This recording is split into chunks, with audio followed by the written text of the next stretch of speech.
Sa isang madilim at liblib na lugar sa probinsya namin, maraming mga kwentong nakapalibot. Maraming mga taong naniniwala sa mga kababalagan na di umano ay laganap sa aming lugar. Pero meron din naman mga iba na tulad ko na mas piniling maniwala sa kasabihan na to see is to believe. May tuturing na sagana ang aming lugar dahil sa mga iba't ibang uri ng mga putas na tumutubo kahit saan. Kahit saan pa man mapadpad ang paningin mo, marami kang makikita na pwedeng ikabuhay ng mga tao. Di uso tagutom sa amin. Ang uso lang ay ang mga kwentong kababalagan na sadyang kumakalat sa lugar. Laging sabi ng mga matatanda, huwag nang lumabas kapag hapon na, lalo na kung gabi na. Hindi pa uso sa amin ang elektrisidad noon. Kaya kapag sapit ng hapon o alas 6 na, parang pusikit na nakarimlan sa paligid. Ang ilaw lang na nagagaling sa lampara ang aming tanging tanglaw kung kami may gagawin pa sa gabi. Sa tuwing sasapit ang gabi, hindi may iiwasan ang mga kakaibang maliligo sa paligid.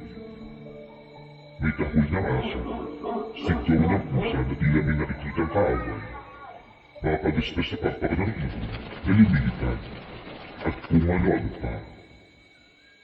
Kung tutusin, medyo pangkariliwan lang naman yung mga tunog na yun, na kahit sa syudad, maaaring marinig. Pero kung sa bukid mong marinig ang mga tunog na yan, umuus mo ang mga haka-haka na nagmumula sa mga isip ng mga may aktibong imahinasyon. Hindi naman talaga ako naniniwala sa mga sabi-sabi na mga nakakatanda sa amin. Hanggang isang araw, tinabi ako umuwi sa bahay mula sa paaralan. Natagalan ako dahil marami pa akong tinapos doon. Mga bandang alas 6 talaga ako nakalabas sa paaralan namin kasama ang aking guro. Ibang daan ito pa uwi sa bahay niya, kaya niliwalay din kami at nagsimula na akong tumahak ng daan patungo sa amin. Kahit alas 6 pa lang noon, animoy nasa kanaliman na ng gabi dahil nababalot na talaga ng dilim ang paligid at sadyang napakatahimik. Tila sa aming lugar, maaga talaga natutulog yung mga tao. Medyo may kalayuan sa amin, kaya talagang matatagal pa bago ako makakauwi. Hindi naman uso sa lugar namin ang motor. Marami kang madadaanan ng mga puno ng saging, lubi, at iba pang mga malalaking puno. Dahil nga, hindi naman ako naniniwala sa mga sabi-sabi ng matatanda, matapang at dire-diretso lang ang aking lakad. Hindi ko iniintindi ang kapaligiran. Hanggang sa kalagitnaan ng aking paglalakad, naramdaman ko na meron sumusunod sa akin. Nasa alas 7 na ng gabi yun. Ang tanging ilaw na meron ako ay ang lighter ko na dala.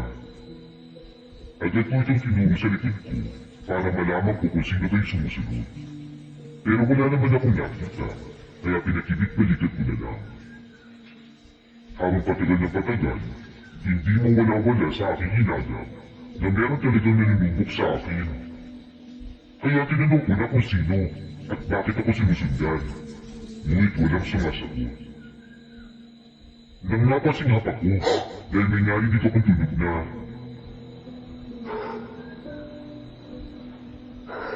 binaliwala ko na lang. Inisip ko na baka ibon lang talaga yun. Sa hindi kalayuan, natanaw ko ng bahay namin at syempre katulad ng ibang bahay, tahimik ito at wala na ring ilaw. Malayo ang mga kapitbahay namin kaya di usang pakikipagkwentuhan pagsapit ng gabi. Walang makakadinig sa'yo na iba kung ikaw ay papalahaw. Nung natanaw ko ng bahay namin, naagip naman ang aking mata ang bandang unahan ko. Tila may isang tao na nakahiga. Lalapitan ko sana siya upang malaman kung kailangan ito ng tulong. Nabigla itong tumayo sa isang pambihirang paraan. Hindi ko may paliwanag. Isa hayop ang kilos nito. Nanilisik ang mga mata ng nilalang na pulang-pula at may mga matutulis pa na nangangalit ng ngipin. Dahil sa nakita ko, agad na pumasok sa aking isipan ang mga bulong-bulungan ng mga matatanda na meron niyang paglalagalang aswang sa aming lugar. Dahil doon, parang dinampas ng yelong tubig ang aking buong pagkatao, na marahil, ito na nga siguro ang sinasabi din ng aswang na pagala-gala. Totoo ang mga sabi ng matatanda. Dahan-dahan, lumapit sa akin yung nilalang na kanina lang ay nakahandusay. Ngayon, tila parang kasi itong hayop na gutom. Sa sobrang takot ko, nanigas ang aking katawan at hindi ko nagawang sumigaw. Natatitig na lang ako at nagdasal upang humingi ng tulong sa Panginoon. Nang muli ko dinigas ang aking mga mata, wala na sa harap ko yung aswang at narinig ko na lang ang tinig dito sa ibabaw ko. Saka naman ako nakagalaw at nagmamadali akong pumalipas ang takbo sa bahay namin. Habang ako'y tumatakbo, may sumalpot naman na aso sa likuran ko at panay ang tanong nito sa akin. Misturong hayok sa laman. Isipin na lang ng asong itim na nagbabaga ang mga pulang mata. Pero kahit nanghihina na ako sa takot, mas nabilisan ko pa ang pagtakbo ko hanggang sa narating ko na nga pintuan namin. Hindi ako makapasok agad dahil nakalak ang pinto. Kaya nagsisigaw ako kay Papa para pagbuksan niya ako. Umiiyak na ako at talagang halos gibayin ko ng pinto sa mga bato ko. Si Papa naman, dali-daling bumaba para pagbuksan ako ng pinto. Ang aso'y dahan-dahan lumapit sa akin at tumutulog ang mga lawin nito. Marahil alam nito na na-corner na niya ako. Sobra na talaga ang takot na nararamdaman ko. Pakiramdam ko, taon sa tagal para buksan ni Papa yung pinto. Kalaunan, dumating na rin si Papa upang papasukin ako. Sa labis ko na sindak, halos na itulak ko si Papa para makapasok sa loob. Bigla naman naging isang itim na ibon ang kaninang aso na naglalaway nung nakasulat ako muli dito. Agad itong lumipal sa impapawid. Dali-dali akong pumasok at nilak ang pinto.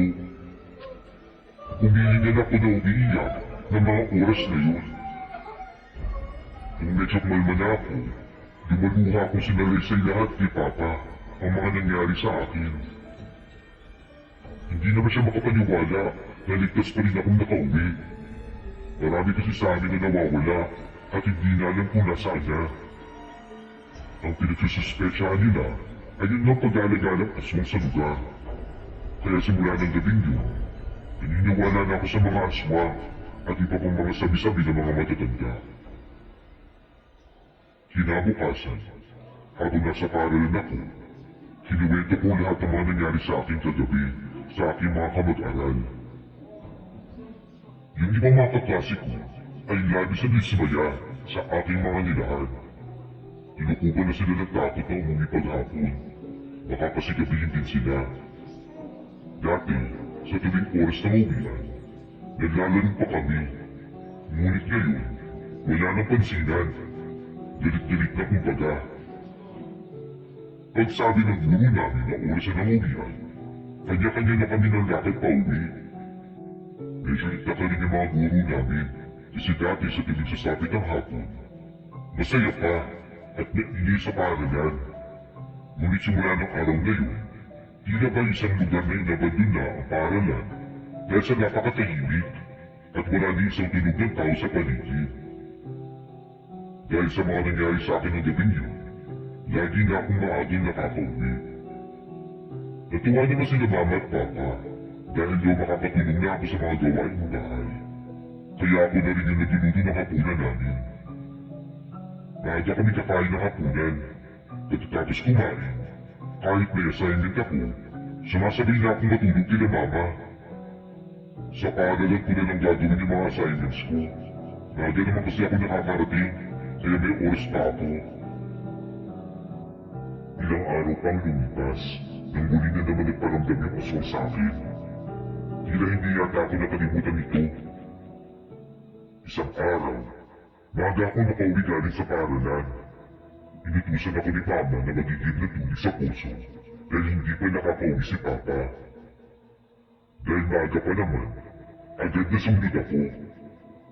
May kalayuan din yung pag-iigiban ko, mga nasa 2 minuto yata, O sobra pa, ang paligid ay puno ng malalaking punong kahoy, kaya masasabi mo talaga nakakatakot doon. Lalo na kung baguhan ka sa lugar. Habang naghihintay ako na mapuno ng galon na dinadala ko, ramdam ko na may tila nakamasid sa akin. Kinakabahan, nanilingon-lingon ko ang paligid. Subalit wala naman ako nakikita. Pero malakas na ang kutob ko na mga oras na yun. Kaya nang mapuno ko na ang galon, dali-dali ko itong kinuha para makauwi na kagad ako. Ngunit habang ako'y naglalakad, ramdam ko sa aking likuran na parang may tunog ng taong sumusunod sa akin. Inisip ko na baka si Papa ito. Kasi sa tuwing nagkakasalubong kami, minsan si Papa, nandiyan na pala sa likod ko na hindi man lang kumikibo. Kaya nung akala ko na si Papa yung sumusunod sa akin, bigla ko itong natanong na, Pa, saan ka po galing? Bakit pinatagalan sa pag-uwi? Ngunit sa paglingon ko, wala naman tao. Tingnan ko ang ibabaw ng kakahuyan. Baka kasi yung aswang na naman yung nagpaparamdam. Ngunit wala naman. Saka imposible naman siguro. May araw pa naman ang hapon na yun. Hindi ko mapigilan na hindi bumilis yung pintig ng puso ko sa takot. Tumakbo na ako papunta sa amin. Ngunit kasindak ako lalo. Nung mapansin ko na tila, pabalik-balik na lang ako sa aking dinadaanan. Malapit na magdilim at di pa rin ako nakakarating sa amin. Samantala kanina pa ako tumatakbo. Nagsisimulan tumulo ang luha ko sa halong takot at pagod. Nakaupo ko sa lupa upang makabawi ng lakas. Nang walang ano-ano, may dumaan na matandang babae sa aking harapan. Nagulat ako. Hindi ko alam kung saan siya nanggaling. Tinanong ko ito. Lola, saan po kayo pupunta? Bigla itong huminto sa paglalakad at dahan-dahan lumingon ang uri nito sa akin. Ngunit ang kanyang katawan ay nanatili sa direksyon itong tinatahak. Tanging ng ulo lang niya ang humarap sa akin. Nahimik ang buong pagkatao ko at nabitawan ko ang galon ng tubig na aking hawak-hawak. Nung tinignan ko ng mabuti yung mukha ng matanda, bumalik sa aking isipan yung gabing nagpakita ito nung ako'y ginabi sa pag-uwi. Hawig na hawig ang mga pula nitong mata na naninisik at mga ngipin nito na matipulis. Hindi ako makapaniwala dahil sa mga nagdaming ilang linggo nung huli ko itong nakita. Muli itong nagparamdam sa akin. Wala akong magawa ng mga oras na yon. Hindi ako makakilos. Kaya katulad ng ginawa ko noong una, umikit na lamang ako at nanalangin. Pagdilat muli ng mga mata ko, wala na yung matanda. Ngunit wala na rin yung tubig sa loob ng galon na inutos ni Mama. Tumapo dito sa lupa.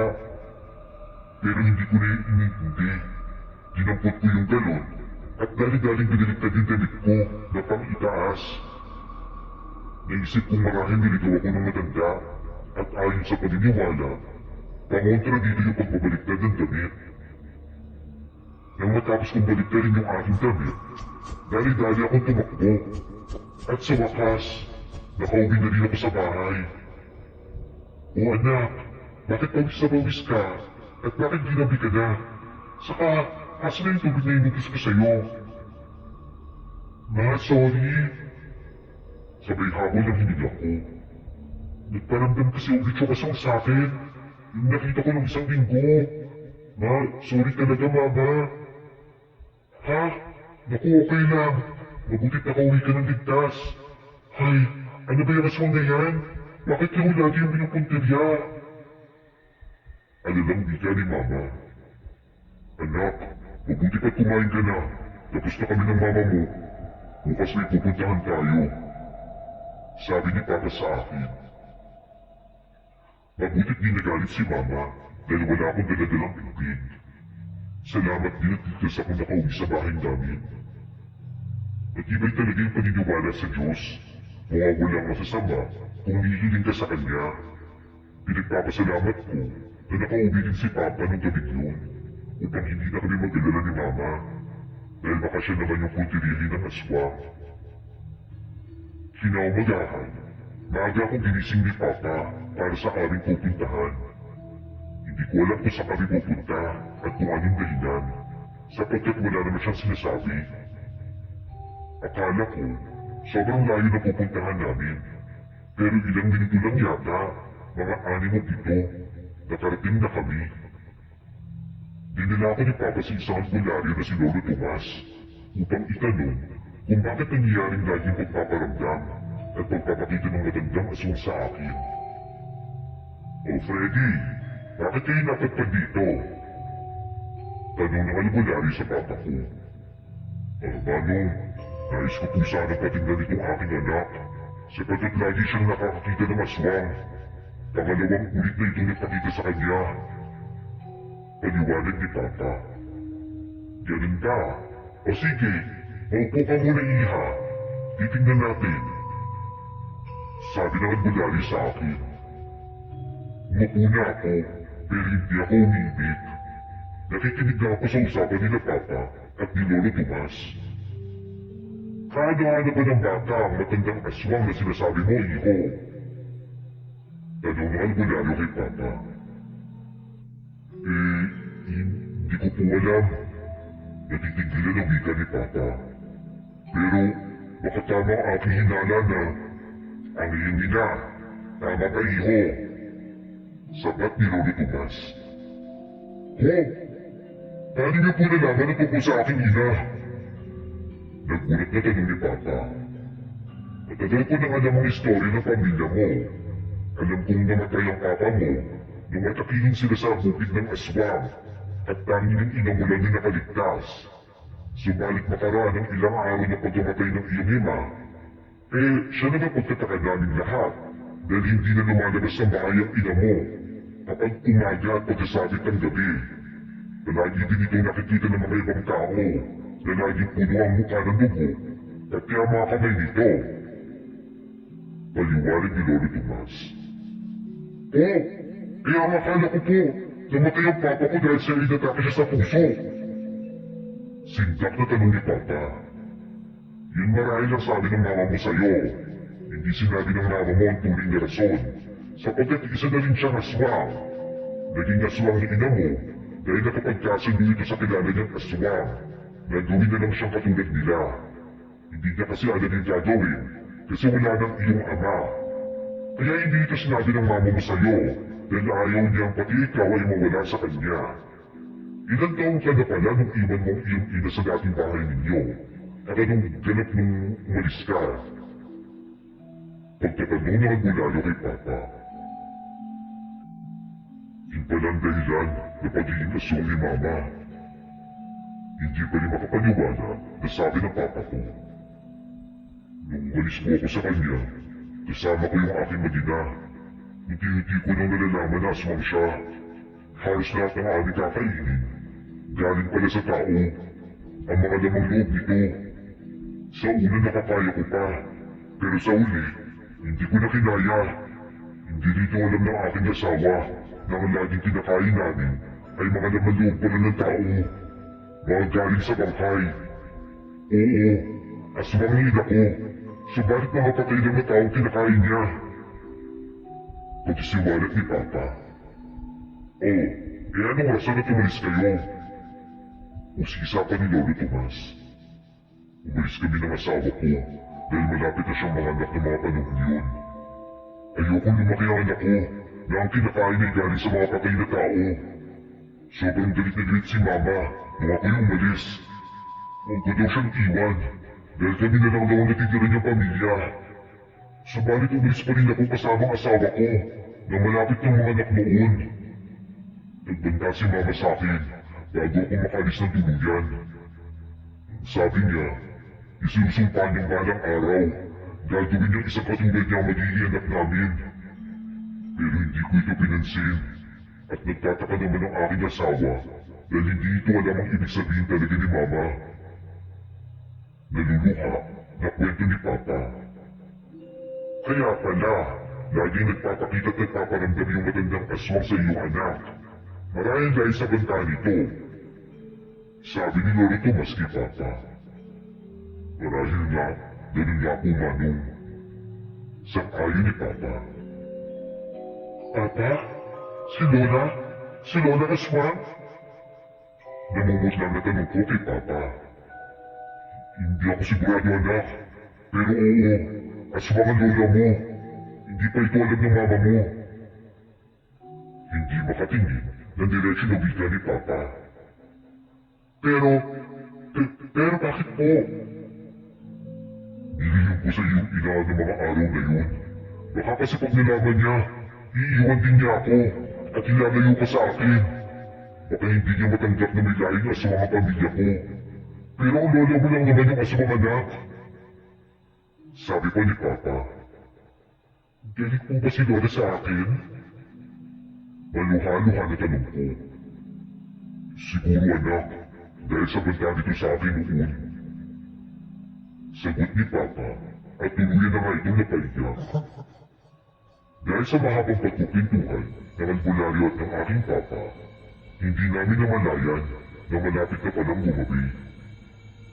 Mga nasa alas 5 na yun ng hapon, ngunit madilim na rin sa labas dahil umahapon. Minabuti namin umalis na kaagad. Baka abutin pa kami talaga ng gabi sa daan at baka magpakita na naman si Lola. Binigyan kami ni Papa ni Lolo Tomas ng isang kwintas o habak bilang proteksyon namin para hindi naman basa-basa manalapitan kami ng aswang. Nagmamadali kami naglakad ni Papa dahil minarinig na rin kami mga ingay. Bago pa man sumapit ang alas 6, nakarating naman kami ng ligtas sa aming bahay. Nalatnan namin si Mama na tila ba takot na takot ito. Ang sabi ni Mama, may narinig siyang dalawang aswang na nasa bubong ng bahay namin. Sabi pa niya, parang mag-asawa yata ito. Pagkatapos pakalmahin ni Papa si Mama, doon niya sinabi dito ang lahat. Kung saan kami nang galing at kung anong mga nangyari. Sinabi na rin ni Papa ang tungkol sa kanyang ina. Hindi naman makapaniwala si Mama sa mga nalaman niya at imbis na magalit, ito'y natakot pa sa kanyang nalaman. Hindi si Mama makapaniwala na nakakain na pala siya ng laman loob ng tao nung siya'y nakatira pa dun sa bahay ng lola ko. Pero ang pinagtataka ko ay kung sino ang mag-asawang aswang na nagpaparamdam kay Mama nung umalis kami. Marahil na, hindi lang si Lola ang aswang na pag-aalagala sa lugar namin. Sabi naman ni Papa, hindi daw pumapatay si Lola dahil ang kinakain lamang nito ay mga bangkay na. Pero bago kami umalis ng bahay ng albularyo, nagsabi ito na bumalik kami sa ikalimang araw. Nung dumating nga ang ikalimang araw, bumalik nga kami doon kay Lolo Tomas para malaman namin ang dahilan kung bakit ipaparamdam si Lola sa akin. Sumama na rin si Mama dahil natakot na ito magkaiwan sa bahay. Baka sakaling abutin na naman kami ng gabi pag-uwi. Doon na sinabi ng albularyo kay Papa na mas mabuting puntahan nito ang lola ko para malaman ang balak nito sa pagsunod sa akin. Nakumpirma ni Lolo Tomas na yung lola ko nga ang nagpapakita sa akin palagi. Sobrang takot na takot kami ni Mama sa mga nalaman namin. Sabi pa ng albularyo, pagsapit ng araw ng Biyernes, puntahan na namin si Lola para kausapin. Sinabi rin ng albularyo na huwag kaming matakot dahil sa araw naman kami pupunta at hindi sa gabi, kaya hindi malakas ang pagiging aswang nito. Mahina ang aswang kapag may liwanag ng araw, ayon sa kanya. Kailangan daw puntahan at kausapin ni Papa si Lola para matapos ng lahat. Kinabukasan, pumunta kaming tatlo nila Mama sa dati nilang bahay noon. Dala-dala namin yung kwintas o habak na bigay sa amin ng albularyo upang pamproteksyon sa mga aswang. Pagdating namin dun sa dati nilang bahay, napakalaki na ng mga puno na kapalibot dito. Yung mga damo sa bakuran ay sinlaki na ng mais.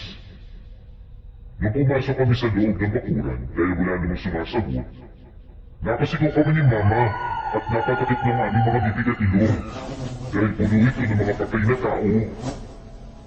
Yung marahil ang mga kinukuha ni Lola sa sementeryo upang kainin niya. Dahil sa sobrang dami ng mga damo at malaking kahoy, Hindi mo akalain na may nakatira pa pala noon.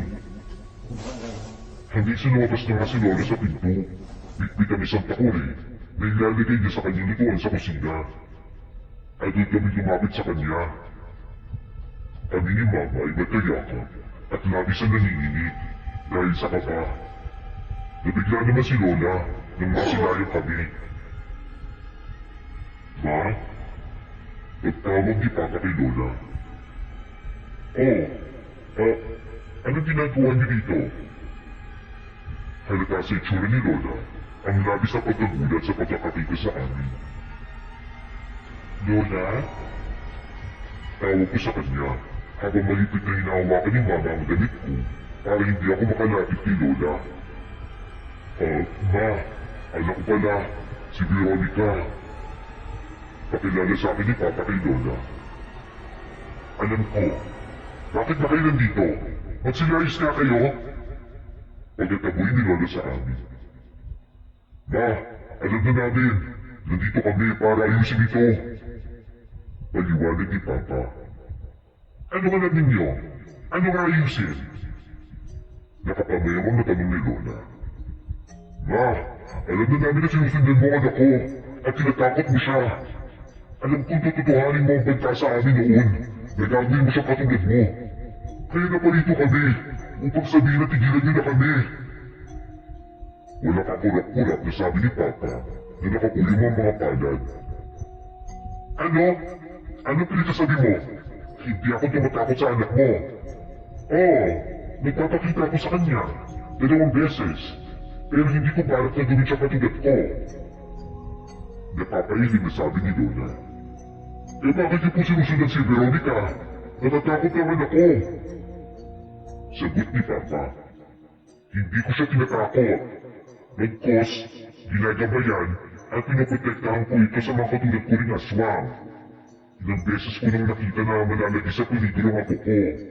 Kaya imbis na siya ay mabiktima, agad ko itong tinatakot upang mas bilisan niya ang paglalakad. Dahil kung hindi ko ginawa yun, paniguradong isa na siyang bangkay ngayon. Paliwanag ni Lola kay Papa. Ano po? Ibig mo sabihin, may rason kung bakit niyo siya tinatakot? Para iiwas sa mga kalaban ninyo? Tanong ni Papa kay Lola. Oo, mahal ko rin ang apo ko. Kaya hindi ko magagawang saktan siya. Kahapit siya ng ama mo. Naluluha na wika ni Lola. Kung ganun, wala pala dapat kami ikatakot sa iyo. Paninigurado ni Papa. Huwag kang magsalita ng tapos anak, dahil pagsasapit at pabilugan ng buwan, nagiging malakas kaming mga aswang at hindi namin napipigilan ang aming pagkatakam sa mga tao. Kaya baka hindi ako makasiguro na ligtas kayo sa akin. Sambit ni Lola na biglang bumalasig ang mukha. Pero ma, sabi ni Papa na akmang lalapit kay Lola. Sige na, umalis na kayo. Marami na mga nakakalilig sa usapan natin. Habang maaga pa, lumayo na kayo upang di kayo abutan ng dilim sa daan. Taboy muli ni Lola na napatalikod. Sige po ma. Salamat sa mga sinabi mo. Mag-iingat ka dito ma. Paalam ni Papa na halatang nagpipigil ng iyak. Ingatan mo rin ang mga anak mo at asawa. Mag-ingat kayo palagi. Wika pa rin ni Lola na napatalikod. Pero ma, iisa lang naman yung anak ko. Sagot ni Papa na hinawakan ng ulo ko. Hindi, buntis ang asawa mo. Kaya sigurado, taka na taka mong ibang mga aswang sa amoy niyang dala sa sinapupunan. Pagkisiwalat ni Lola, nalatang nanginiti sa boses. Ha? May bunso na po ako? Nabiglang napatingin si Papa kay Mama at pareho silang natuwa. Sige na. Umuwi na kayo para maaga kayo makauwi sa inyo. Lagyan niyo pala na palagi ng bawang at asin yung paligid ninyo, lalo na yung bubong. Habang dinadala ng asawa mo ang pangalawang anak ninyo, di kayo basta-basta malalapitan ng aswang. Payo ni Lola. Sige po ma, alis na kami. Salamat po, Ma. Paalam muli ni Papa. Lola, babay po. Himing sabi ko, bago kami umalis doon. Agad na nga kami bumuli pagkatapos noon. Grabe, ang bait pala ni Lola. May rason pala kung bakit siya nagpapakita sa akin upang ilayo ako sa mga tulad niyang aswang na masasama. Saka kaya pala nung umalis kami ni Papa papunta sa Albulayo, sinugod ng aswang si Mama sa bahay dahil buntis ito at takam na takam siguro sila. Saya kong nalaman kay Lola na buntis pala si Mama at may kapatid na ako. Nung makarating kami sa bahay, agad namin sinunod yung payo ni Lola na maglagay ng mga bawang at asing sa paligid. Marami na rin gabi ako nakakarinig ng mga tinig ng aswang, subalit hindi ito makalapit sa amin, maski sa aming bubong, dahil nga sa mga asin. Nasa puno lang sila, at mukhang tama nga si Lola. Maraming mga aswang na mag-aagawa sa kapatid ko. Lumipas pa mga araw at buwan sa pagbubuntis ni Mama. Dahil nga malayong ospital sa amin, dinala namin ito sa isang babae na albularyo, nakakilala rin nila Mama. Doon nanganak si Mama, at si Papa naman ay panay ang lagay ng asin at bawang sa paligid upang hindi kami malapitan ng mga aswang. Habang ako naman, nasa gilid lang at nakamasid kay Mama habang pinapanganak ang kapatid ko. Matapos ang araw na nanganak si Mama, nakauwi na kami na masaya-masaya dahil may baby na kami. Dahil sa payo ni Lola, ligtas kaming lahat. Namuhay kaming matiwasay kasama ang aming bagong miyembro ng pamilya, ang bunso kong kapatid. Wakas.